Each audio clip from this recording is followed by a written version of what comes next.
नमो अरिहन्ताळं नमो सिद्धाळं नमो आयर्याळं नमो वज्रायाळं नमो लोये सव्यसाहूणम्। भारतीय ज्योतिष ज्ञान की कक्षा में अभी तक हमने पंचांग ज्ञान के साथ जन्म पत्री का किस प्रकार से हम निर्माण करते हैं इसके बारे में विस्तार से जान लिया है। जन्म पत्रिका में किस प्रकार से हम महादशा, अंतर्दशा, योगिनी दशा, योगिनी में अंतर्दशा, प्रत्यंतरदशा, ये सब निकालना सीख लिया है। और इसके बाद 10 वर्ग विचार के अंतर्गत हमने ग्रह के हिसाब से जन्म पत्री होरा के अनुसार दृष्कांश, सप्तमांश, नवांश, दशमांश, द्वादशांश, षोडशांश, त्रिंशांश और षष्ट्यांश, इस तरह से 10 प्रकार से हमने जन्म पत्रिका तैयार करना सीखा है। आज हम विशेष रूप से जन्म पत्रिका में जो 12 भाव होते हैं, जिन्हें हम 12 घर या 12 कोष्ठ कहते हैं, उनके बारे में जानेंगे।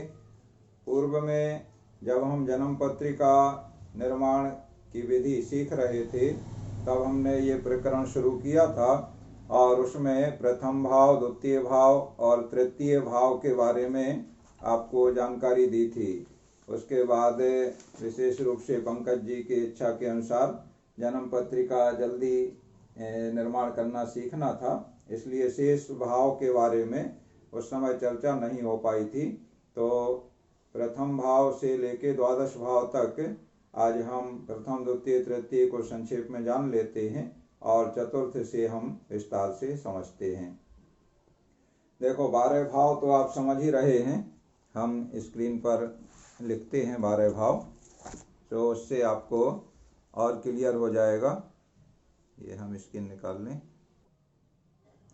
ये हमने जन्म पत्रिका का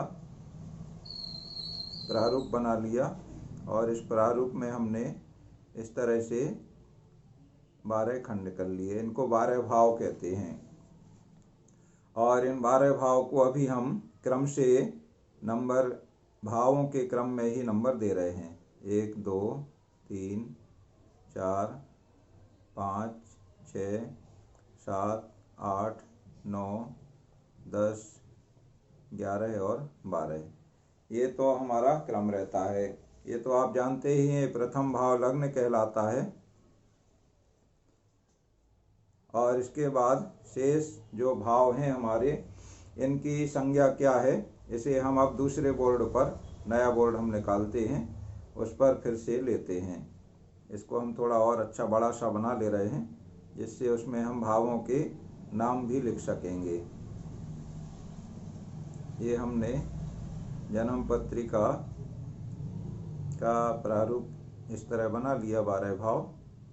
अब इसमें हम 12 भावों के नाम लिख लें तो जल्दी से हमें समझ में आएगा।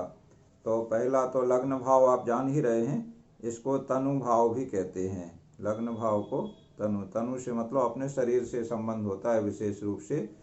ये दूसरा भाव को धन का भाव कहते हैं और तीसरा भाव सहज या पराक्रम, सहज, पराक्रम एक ही बात है। और चौथा जो भाव है ये सुहृद, भाई बंधु को सुहृद कहते हैं, तो ये सुहृद भाव है, सुहृद भाव। इसके बाद 5वां जो भाव है इसको पुत्र या मित्र, पुत्र, मित्र, इस नाम से जाना जाता है। और 6वें भाव को शत्रु भाव कहते हैं। और 7वां भाव जो है ये तनु अपना निजी, अपना घर कहलाता है और ये अपने जीवन साथी का घर कहलाता है, तो इसे पत्नी का या पति का ऐसे हम कह सकते हैं। और इसके बाद हम और आगे बढ़ते हैं, तो ये 8वां भाव आयु या इसे मृत्यु का भाव भी कहते हैं।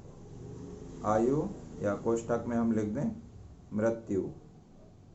मतलब जो भाव का नाम है, इन चीजों के बारे में विचार इस भाव के अनुसार किया जाता है। देखो पंकज जी, आपने चाहा था कि फलादेश करना जल्दी आपको सीखने को मिल जाए, तो हम फलादेश की ओर बढ़ रहे हैं।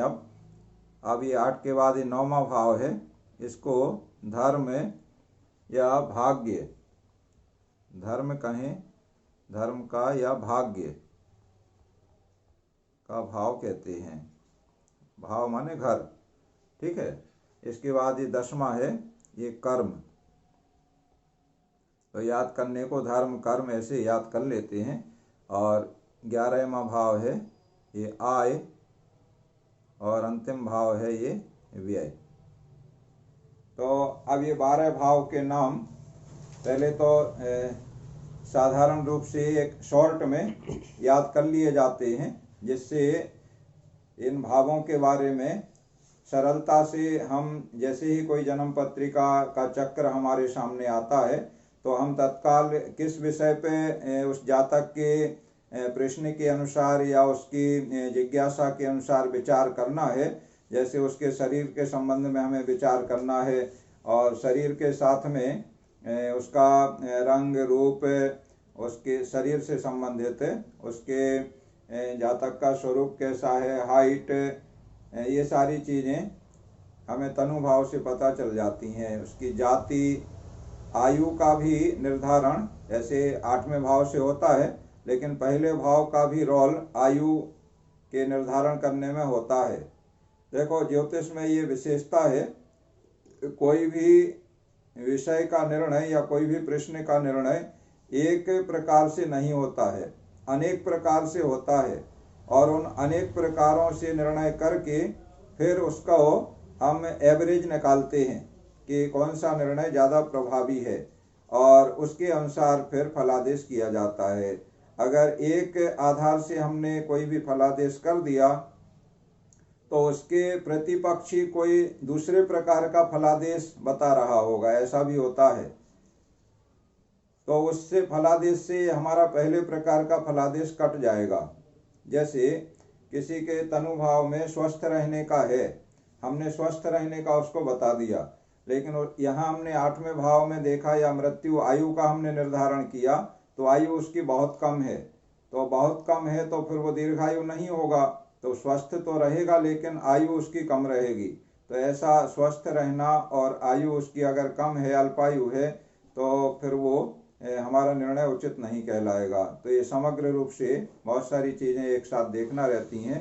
इसीलिए हमने आपको प्रारंभ में ये बात कही थी कि जल्दी से आपकी हम ज्योतिषी बन गए हैं और हम किसी को बताना शुरू कर दें, या अपने जीवन के बारे में हम कोई निर्णय लेना शुरू कर दें, ऐसा जल्दी से नहीं करना। परिपक्वता आने के बाद फिर जब पूरी तरह से आप की शिक्षा दीक्षा पूर्ण हो जाए, तब आपको बाकी ज्ञान आपको अच्छा है आप करें, लेकिन निर्णय लेकर के किसी को हम बताएं और वो हमारी बात पे विश्वास करके वैसा करने लगे और उल्टा प्रतिफल मिले, इसलिए जल्दी से नहीं करने के लिए कहा जाता है। तो आयु के बारे में भी प्रथम भाव से विचार करते हैं। साथ में विवेक, मस्तिष्क कैसे काम करेगा उसका ये भी निर्णय करते हैं। शील, चिन्ह, शारीरिक चिंताएं, और परिवार कुटुंब की अगर बात करें तो दादी और नाना, इनके बारे में विचार किया जाता है। और स्वयं के सुख दुख के बारे में भी पहले भाव से विचार किया जाता है। इस तरह अब कैसे विचार किया जाता है वो चीज़ आगे आएगी। मतलब इस पहले भाव में कौन सा ग्रह है या नहीं है कोई ग्रह, और जो ग्रह है ग्रह के साथ में इसमें राशि कौन सी है जिसे हम लग्न कहते हैं। 12 राशियों में से कोई ना कोई लग्न में एक राशि आती है, तो कौन सी राशि है लग्न में प्रथम भाव में, और उस प्रथम भाव में लग्न में कौन सा ग्रह है, एक ग्रह है कि 2 ग्रह हैं कि 3 हैं 4 हैं, अधिक भी हो सकते हैं और नहीं भी हो सकते हैं। आपने जन्म पत्रिका निर्माण की है तो उसमें आपने देखा है कि कोई कोई घर में एक भी ग्रह नहीं रहता है, और कोई कोई में एक रहता है, या 2 3 4 भी हो सकते हैं, 5 भी हो सकते हैं। सो ये निर्भर करता है ग्रहों की गति के अनुसार ग्रहों की चाल के अनुसार कौन सा ग्रह किस राशि में है तो उस राशि में उस ग्रह को स्थापित कर दिया जाता है। सो उन ग्रहों की युति 1 है, 2 है, 3 है आदि के आधार पे, और उसके बाद राशि हमने देख लिया, भाव देख लिया, ग्रह देख लिया, इसके बाद ग्रहों की दृष्टि रहती है, फिर वो ग्रह शत्रु है कि मित्र है, ऐसे कोई ग्रह किसका शत्रु है, कौन ग्रह किसका मित्र है, ये पूरा एक चैप्टर है। सो अगली बार हम उसको लेंगे तो उससे आप समझ जाएंगे। अभी हम भाव विचार कर रहे हैं कि किस भाव से हम जन्मपत्री में क्या चीज देखते हैं। दूसरे भाव की हम बात करें तो ये धन इसको बोलते हैं, और धन सबके लिए प्रिय होता है। धन के लिए तो सारी दुनिया निरंतर दिन रात, चाहे जमीन में हो, चाहे आसमान में हो, चाहे पानी में हो, हर जगह, चाहे जंगल में हो, चाहे कहीं हो, जाने के लिए भी तैयार रहते हैं। धन की प्राप्ति होना चाहिए। बड़े बड़े कठिन से कठिन काम भी करने को तैयार हो जाते हैं, और कई बार अपने जीवन को भी बाजी लगा देते हैं धन की प्राप्ति के लिए। ऐसे अनेक अवसर होते हैं। तो ये दूसरा जो भाव है, धन का भाव है, ये अत्यंत महत्वपूर्ण है, और इससे धन या खजाना और साथ में अपने कुटुंब और मित्र, संचित पूंजी और शरीर के भी कुछ अंग के बारे में विचार करते हैं। आँख, कान, नाक, दाएं स्वर, सौंदर्य, संगीत और सत्यवादिता, प्रेम का भी विचार दूसरे भाव से किया जाता है। माने संगीत के प्रति रुचि होगी या नहीं, सौंदर्य के प्रति सत्यवादी होगा कि नहीं वह व्यक्ति, ये धन भाव से विचार करते हैं, द्वितीय भाव से। और क्रय विक्रय, व्यापार आदि के बारे में, सुख की सामग्री उसके पास कैसी रहेगी, मतलब भोग विलास होगा कि नहीं होगा, इस प्रकार की जो विचार हैं वो किए जाते हैं। घोड़े के संबंध में पूर्व में, अब तो उतना चलन नहीं है, पहले घरों में लोग अश्व रखते थे, सवारी करते थे, तो उसके बारे में भी विचार दूसरे भाव से किया जाता था।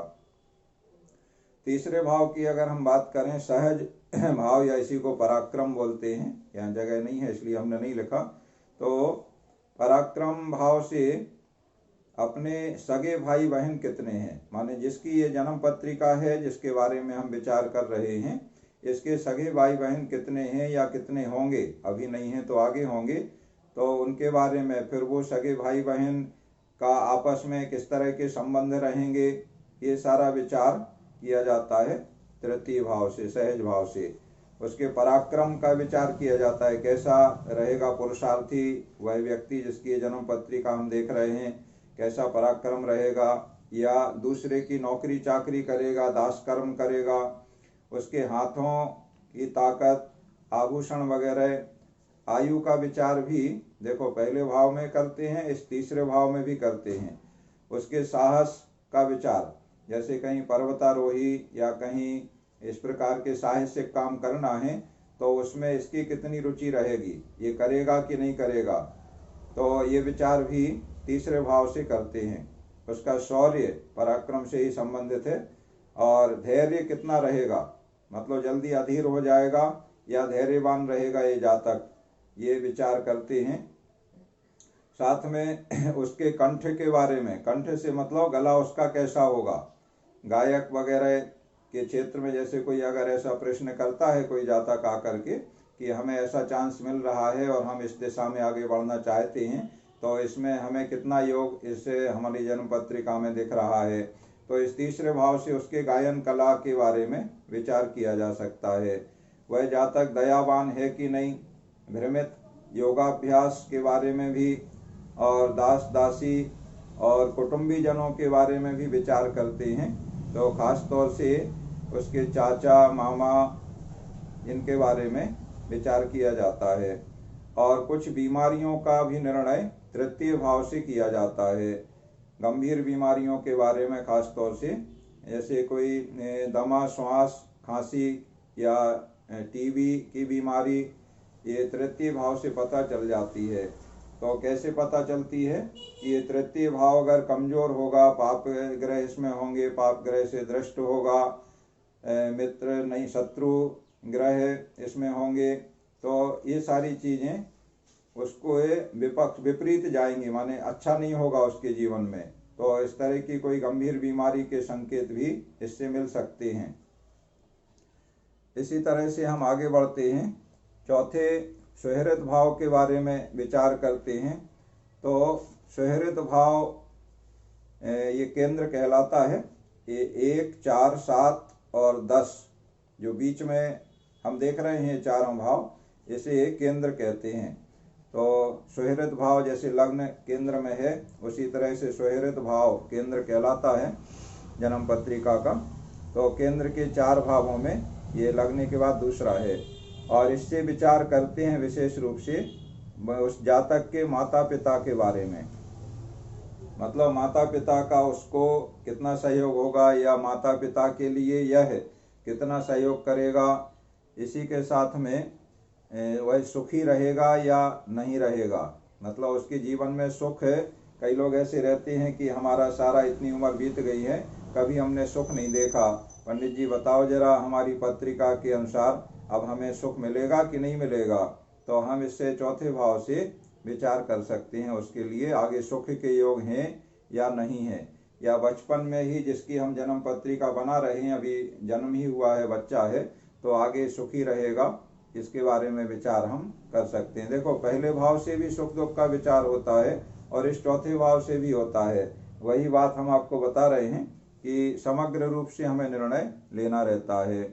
इसके अलावा उसके घर, गांव और उसके मित्र वगैरह, उसकी मन की स्थिति, अंतःकरण कैसा रहेगा, मकान वगैरह, उसका संपत्ति कितनी रहेगी, बाग बगीचे, और बीमारियों का भी कुछ निर्णय लेते हैं चौथे भाव से। तो खास तौर से पेट के रोग, यकृत, इनके बारे में, पेट संबंधी जो भी रोग होते हैं उनका विचार, पथरी वगैरह पेट में हो जाती है या अन्य अन्य शूल वगैरह होते हैं, तो इनका विचार इस चौथे भाव से करते हैं। इसके अलावा दया, औदार्य, परोपकार, ये भाव कितने रहेंगे इस जातक में, ये विचार भी, या कपट, छल इस जातक में होगा यानी मायाचारी, मतलब ये साथ देगा या नहीं देगा, या धोखा देगा, ये निर्णय भी चौथे भाव से हो जाता है। देखो कितनी सारी चीजें जीवन के हर भाव, हर स्थिति, सब कुछ इस जन्म पत्रिका के चक्र में हम ज्ञात कर सकते हैं। अच्छे तरीके से हम इसका अगर अभ्यास कर लेते हैं और साथ में हमारी अपने इष्ट देव के प्रति आस्था मजबूत रहती है, तो इसमें हमें निपुणता और देवीय शक्ति की प्राप्ति हो जाती है, जिससे देखते ही या विचार करते ही हम उस निर्णय पर पहुंच जाते हैं। और जब देवीय शक्ति हमारे साथ होती है, ये दिव्य ज्ञान कहलाता है ज्योतिष का, तो आप इसे पूर्ण शुद्धि के साथ, अपने मन की शुद्धि के साथ और इष्ट देव के आश्रय पूर्वक, इष्ट देव के स्मरण पूर्वक इसको करें। और साथ में एक और विशेष गुण हमारे अंदर अगर रहे, निर्लोभता का, अगर लोभी वृत्ति रहेगी तो वो देवी शक्ति काम नहीं करती है। इसलिए निर्लोभी वृत्ति रहे, हम जिसके बारे में विचार कर रहे हैं उसका भला हो, ऐसे विचार से अपना भी भला हो, उसका भी भला हो। तो खास तौर से उन जातकों के भले के लिए हम मार्ग बता रहे हैं, और उसके बदले में हम कोई लोभ लालच उससे ना रखें। अपनी इच्छा से जो जैसा विधान है कि ज्योतिषी के पास या निमित्त ज्ञानी के पास, दैवज्ञ के पास, गुरु के पास, राजा के पास, देवता के पास कभी खाली हाथ नहीं जाना चाहिए, क्योंकि नीति शास्त्र में कहा है कि फल की प्राप्ति फल से ही होती है। इसलिए कुछ लेकर के अपने हाथों में जाना चाहिए। सो जातक इस नियम का पालन करे, अगर नहीं करता है या नहीं जानता है तो ये बताया जा सकता है कि खाली हाथ नहीं आना है, हाथ में कुछ लेकर के आना है। देखो जब हम भोपाल में थे तो हमारे पास बहुत सारे लोग आते थे, और अभी भी हमारे पास रखे हैं, कुछ संपन्न लोग थे, उनमें से कोई हमारे पास मूंगा लेकर के आया, कोई मोती लेकर के आया, और उन्होंने भेंट में हमें दिए। तो हमारी वहाँ उनके प्रति ये भावना नहीं थी कि वो लेके आए, बस खाली हाथ ना आए इतना हमने बताया।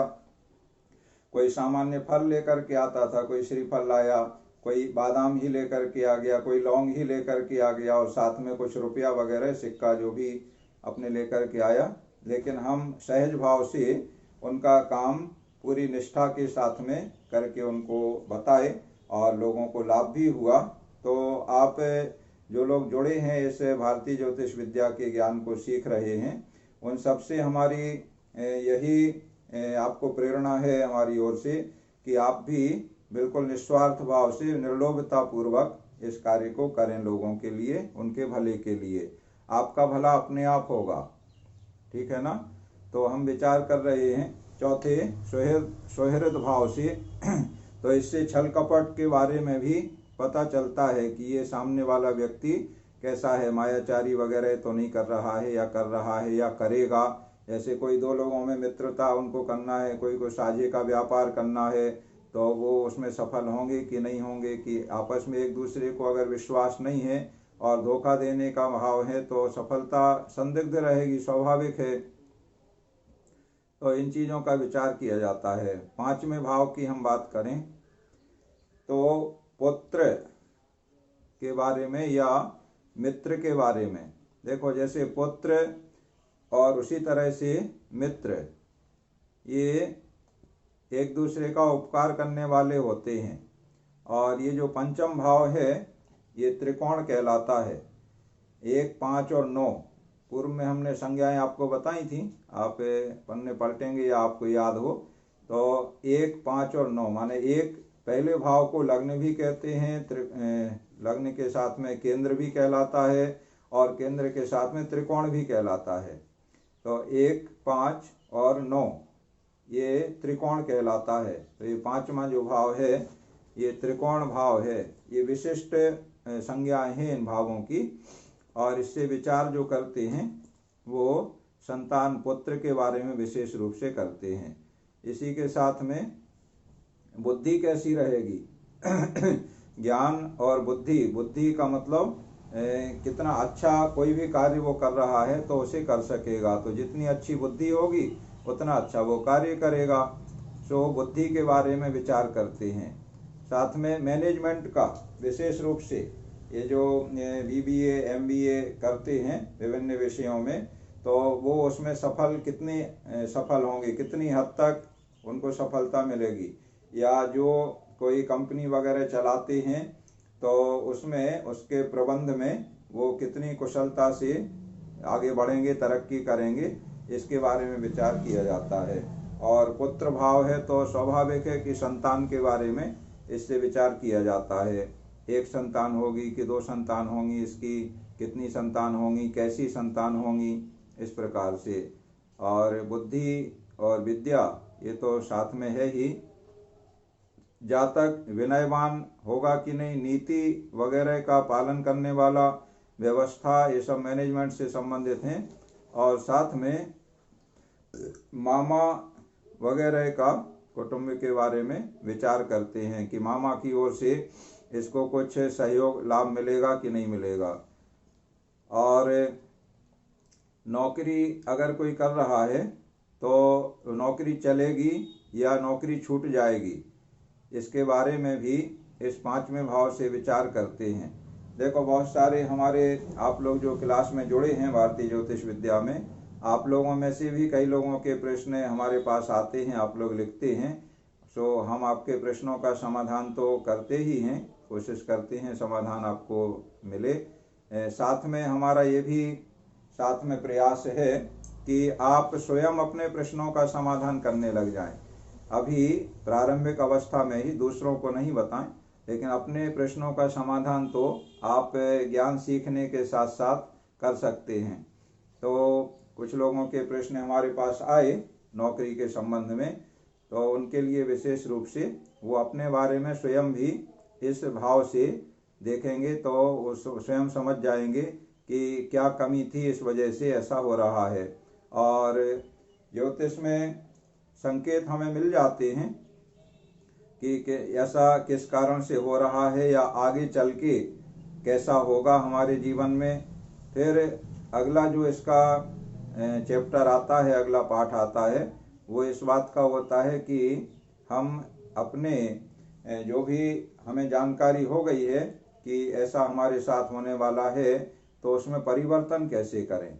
वो सबसे महत्वपूर्ण पाठ है और उसे हम आपको काफ़ी विस्तार से बताएंगे कि कोई ग्रह से हमें जो संकेत मिल गया, जन्म पत्रिका से हमें संकेत मिल गया, या जो हस्तरेखाओं का ज्ञान रखते हैं, आप लोग रुचि रखेंगे तो हस्तरेखाओं के बारे में भी हम इसके बाद लेंगे पाठ। तो हस्तरेखाओं से हमें तुरंत पता चल जाता है कि हमारी कौन सी रेखा ये प्रतिदिन परिवर्तनशील रहती हैं, जो रेखाएं सहायक रहती हैं हाथ में, तो उनसे भी हमें ज्ञान हो जाता है कि आने वाला समय या आज का समय हमारा कैसा बीतेगा, हमारे जीवन के बारे में, हमारे व्यापार के बारे में, हमारे पद प्रतिष्ठा, मान सम्मान, धन संपत्ति, परिवार, कुटुंब, दुर्घटना वगैरह बहुत सारी सब कुछ चीज़ें। तो अगर कुछ अशुभ होना है तो उसे हम कैसे टाल सकते हैं, और जो शुभ होना है तो उसकी शुभता को हम और कैसे बढ़ा सकते हैं, इसके बहुत सारे उपाय हैं, तो उनके बारे में भी हम आगे चर्चा करेंगे। अभी हम पंचम भाव के बारे में विचार कर रहे हैं। तो इसमें धन मिलने के भी उपाय, माने कोई विशेष उपाय करने से विशेष रूप से धन की प्राप्ति हो जाए, ऐसे उपाय भी पांचवें भाव से ज्ञात हो जाते हैं। अनायास बहुत सारा धन मिलने का कोई योग किसी के बन रहा है। ऐसे होता है कई बार, कोई ज्योतिषी के पास गए और उसने जैसे ही पत्रिका देखी तुरंत कहता है कि अरे ये जातक तो बहुत भाग्यशाली है, इसे अनायास या कोई बड़ा धन मिल जाएगा या कहीं से कोई विशेष पुरस्कार मिल जाएगा। ऐसे हमारे एक मित्र हैं, गुजरात में हैं, तो उनको वो बहुत विपन्न स्थिति में थे और एक दिन उन्होंने 2 रुपया की एक लॉटरी का टिकट खरीद लिया, और वो 2 रुपया की लॉटरी का टिकट खरीद करके वो भूल गए।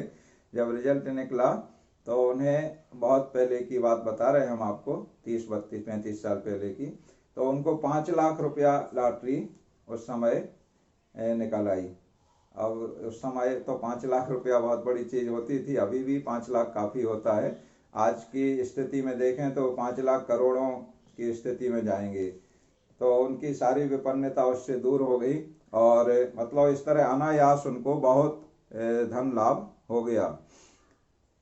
पेट के बारे में भी गर्भाशय, जठराग्नि और यश के बारे में, कैसा यश रहेगा, माने क्या होता है कोई अच्छा काम करता है फिर भी उसको वो मान सम्मान नहीं मिलता है, और कोई बहुत अच्छा नहीं भी करता है तो भी उसको बहुत मान सम्मान मिलता है। तो इसके बारे में भी हम इस 5वें भाव से जान जाते हैं।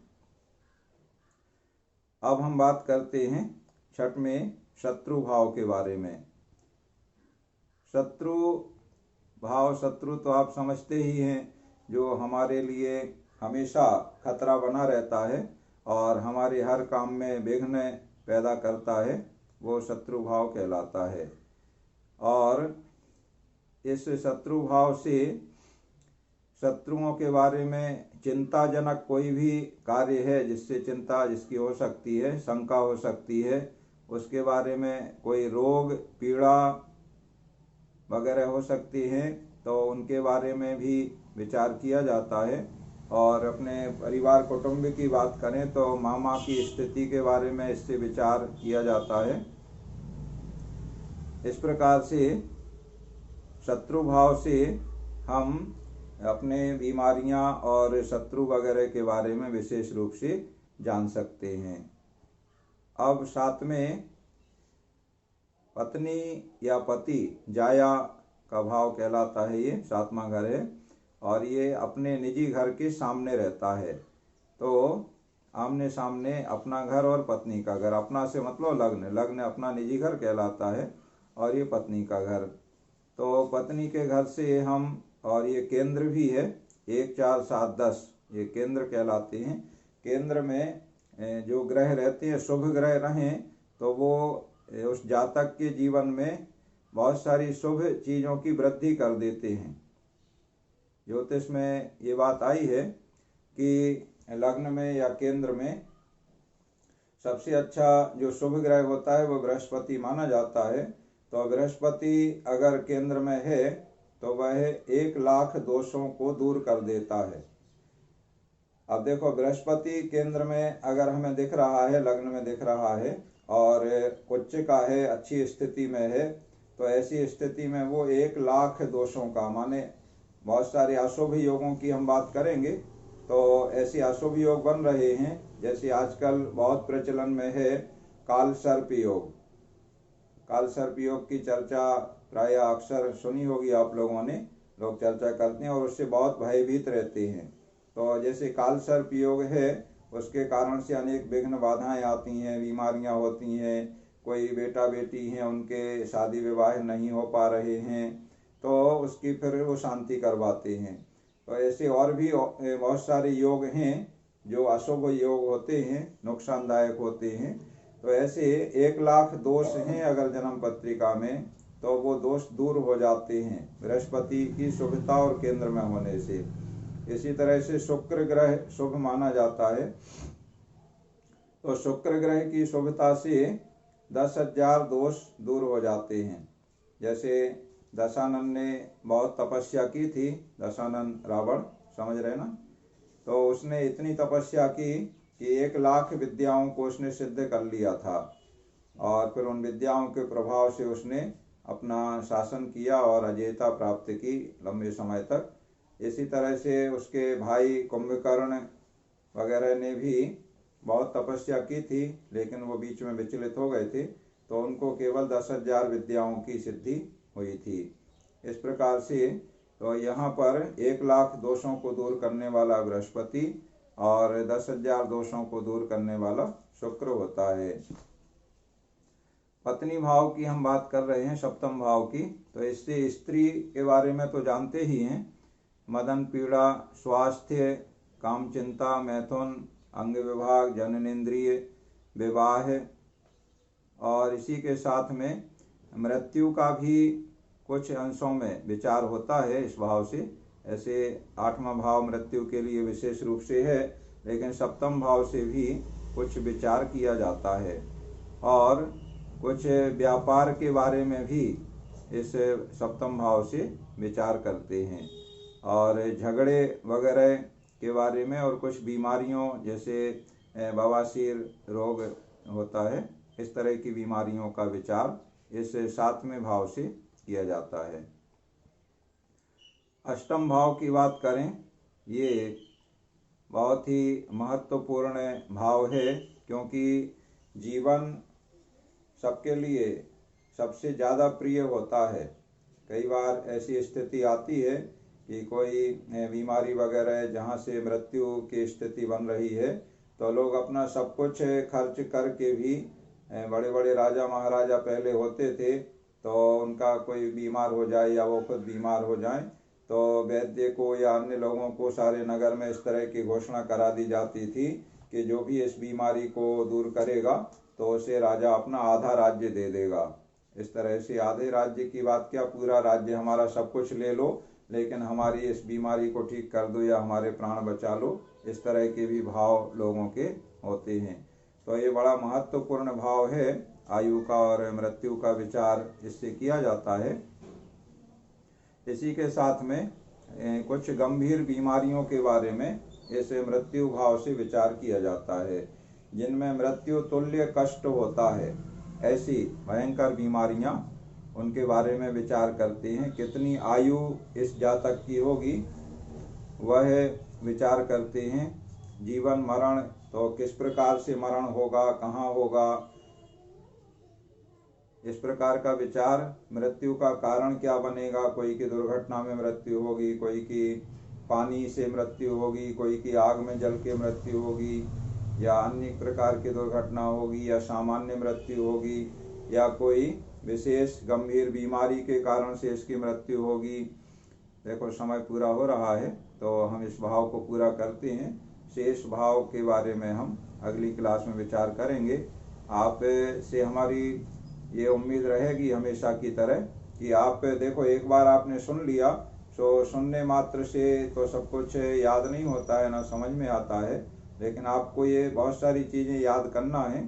तो आप यूट्यूब पे वीडियो डल जाएगा, सो उसे 2 बार 3 बार सुने, और जब जब आपको ऐसा लगे कि हमें 12 भावों के बारे में समझना है, तो जन्म पत्रिका के इन 12 भाव के बारे में आप इस वीडियो को बार बार सुने। सुनने से बहुत सारी चीज़ें याद रहती हैं, और सुन करके साथ में जो भी आपके पास ज्योतिष की पुस्तक है, फिजिकल है या ऑनलाइन है, जैसे भी PDF में है, उसमें भी 12 भावों का वर्णन आपको मिलेगा। सो उस पुस्तक से भी आप पढ़ें और इस वीडियो को भी सुने, तो बहुत सारी चीज़ें आपको याद हो जाएंगी। जितना ज़्यादा आप याद करेंगे उतना ही अधिक आपको इसमें गति आपकी बनेगी। 8वें भाव से मानसिक चिंता के बारे में भी जाना जाता है। आज अधिकांश 90% लोग, बल्कि इससे भी ज़्यादा, मानसिक चिंताओं से घिरे रहते हैं। और कई लोग आते हैं और कहते हैं क्या बताएं पंडित जी, शास्त्री जी, बहुत चिंता लगी है हमें, कोई को इस काम की, कोई को इस काम की, कोई को बेटा बेटी की, कोई को धन की, कोई का व्यापार नहीं चल रहा, कोई के यहाँ कोई शादी विवाह नहीं हो रहा बेटा बेटी का, तो बहुत परेशान रहते हैं। समुद्र यात्राओं का भी विचार इससे किया जाता है, लंबी दूरी की यात्राएं, और कर्ज वगैरह का विचार भी किया जाता है। इसी तरह से लिंग, योनि, अंडकोश के रोग, ये भी 8वें भाव से जाने जाते हैं। क्या संकट हमारे जीवन में आ सकते हैं, उसके बारे में विचार भी इस 8वें भाव से किया जाता है। इस तरह से 3 भाव तो आपने तनु धनु सहज पूर्व में समझ लिए थे, हमने दोहरा दिए हैं। और सुहृद, पुत्र, शत्रु, पत्नी और आयु अर्थात मृत्यु, ये 5 भावों के बारे में आज आपने विस्तार से समझ लिया है। और शेष 4 भाव, धर्म को भाग्य भी कहते हैं और कर्म को राज्य भी कहते हैं। तो राज्येश, इनके स्वामी जो ग्रह रहते हैं उनको ईश लगा करके, जैसे धन में ईश लगाओ तो धनेश, धनेश का मतलब द्वितीय भाव का स्वामी, सहजेश, सुहृदेश, पुत्रेश, इस तरह से इनको कहते हैं। तो भाग्य भाव है, आयु भाव, मृत्यु भाव है, मार्केश, भाग्येश, राज्येश, आयेश, व्ययेश, ऐसे ईश लगा के, ईश माने स्वामी, उस भाव का स्वामी कौन सा ग्रह है, फिर उस ग्रह की क्या स्थिति है जन्म पत्रिका में, उसकी स्थिति के अनुसार उस भाव का निर्णय किया जाता है कि कैसा फल इस जातक को मिलेगा। सो आप आगे उसके बारे में विस्तार से जानेंगे। अभी थोड़ा सा समय है, तो आपकी कोई जिज्ञासा है तो आप समाधान कर लें।